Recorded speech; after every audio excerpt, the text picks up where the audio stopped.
বৰপেটাত সংঘটিত হৈছে এক চাঞ্চল্যকৰ ঘটনা। মাছ মাৰিবলৈ গৈ এজন কিশোৰ নিৰ্দিষ্ট হৈ আছে।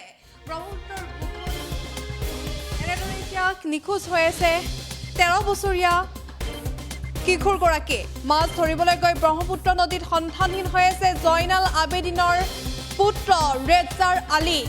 বৰপেটা জিলাৰ দক্ষিণ প্ৰান্তৰ মচৰত সংঘটিত হৈছে এই চাঞ্চল্যকৰ ঘটনা। ৰাতিপুৱা ব্ৰহ্মপুত্ৰ নদীত মাছ মাৰিবলৈ গৈ নিৰুদ্দেশ হৈ আছে এজন কিশোৰ। 5 বন্ধুৰ সৈতে গৈছিল কিশোৰগৰাকী।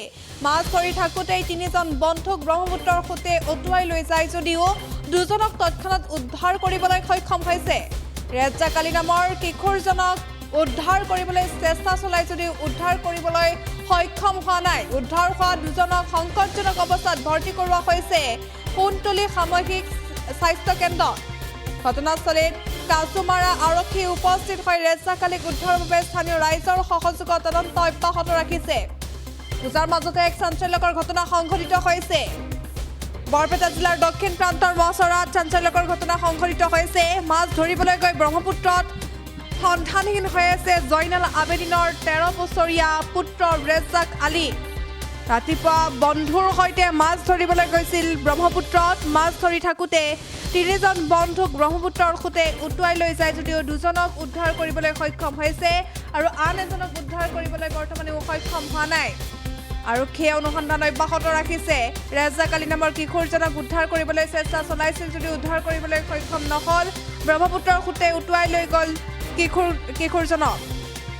উদ্ধাৰ হোৱা দুজনক সংকটজনক অৱস্থাত ভৰ্তি কৰোৱা হৈছে কুন্তলী সামূহিক স্বাস্থ্য কেন্দ্ৰত। ঘটনাস্থলীত কাছুমাৰা আৰক্ষী উপস্থিত হৈ ৰেজ্জাক আলীক উদ্ধাৰৰ বাবে স্থানীয় ৰাইজৰ সহযোগত তদন্ত অব্যাহত ৰাখিছে।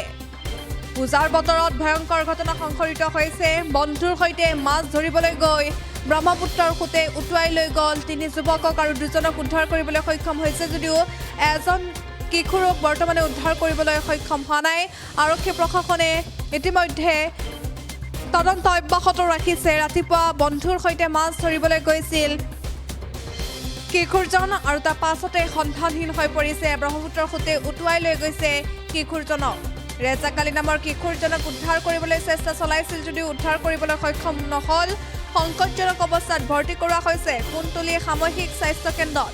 ঘটনাস্থলীত কাছুমাৰা আৰক্ষী উপস্থিত হৈ ৰেজ্জাক আলীক উদ্ধাৰৰ বাবে স্থানীয় ৰাইজৰ সহযোগত তদন্ত অব্যাহত ৰাখিছে।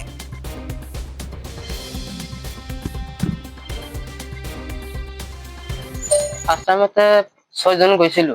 6 জনৰ যোৱাৰ পিছত এজনে তাৰ দেউতাই মাতি আনিলে, মেডিকেল যাব বুলি ক'লে, সেইকাৰণে গুচি আহিলে। তাৰপিছত 5 জন আছিলো। 5 জন থকাৰ পিছত 1 ঘণ্টা বা 1.5 ঘণ্টামান জাল টানিছো। মাছ নোপোৱাৰ কাৰণে জালখন গুচাই কিনে ওপৰত আহিব বুলি ভাবিছো। তাৰপিছত মোৰ পিছৰ পৰা 2জন যাই কিনি গা ধুবলৈ গৈছিল। নাম আছিল চানিদুল আৰু ৰেজ্জাক আলী। 2জন মোৰ পিছৰ পৰা দৌৰি কিনে পানীত গেল যে অলপমান গা ধুই আহো। তাৰপিছত মই পিছৰ পৰা গৈছো, মই দেখা নাই। ক'লে যে গা ধুবলৈ আহিম। তাৰ পৰা যাই কিনে অলপ পিছলে চাই আছো 2জনে নদীৰ ভিতৰত পৰি গৈছে। এটা খাল আছিল, গাঁত আছিল, গাঁতৰ ভিতৰত পৰি গৈছে। এজনে আগতে উঠি আহিছে আৰু এটা আছিল। মোৰ পিছৰ পৰা আৰু এজনে আজিবৰ আছিল, তাক উঠাবলৈ গৈছিল। যাই কিনি সি তুলিব নোৱাৰিলে। তাৰপিছত মই গলো। মই যোৱাৰ পিছত মই জালৰ ডাংখন আছিল, সেইটো তাক দিলো যে এইটো ধৰি উঠি আহ। সেইটো ধৰি উঠিব নোৱাৰিলে। তাৰপিছত মই যাই কিনি 2জনক টানিলো। এজন মানুহ দুজনক উঠাব নোৱাৰে না ইমান ধাৰৰ পিছত। মই 2জনক ইমান টানিলো। টানাৰ পিছত উঠিব নোৱাৰিলো। ময়ো অৰাণ হৈ গৈছো, পানী খাইছো অলপমান। তাৰপিছত উঠি আহি ৰেষ্ট ললো। তাৰপিছত আজিবৰ আছিল, সি ডুবি গৈছিল। তেতিয়া মুখখন আৰু নাকখন আছিল ওপৰত। তাকখন টানি তুলিলো। তোলাৰ পিছত সি উঠি আহিল। তাৰ আৰু এটা যে আছিল ৰেজ্জাক আলী, তাক ধৰিব নোৱাৰিলো। কোনটো নদীত মাছ মাৰিব গৈছিল? মোৰ ঘৰৰ ওচৰতে মচৰা নদীত। ব্ৰহ্মপুত্ৰ নেকি?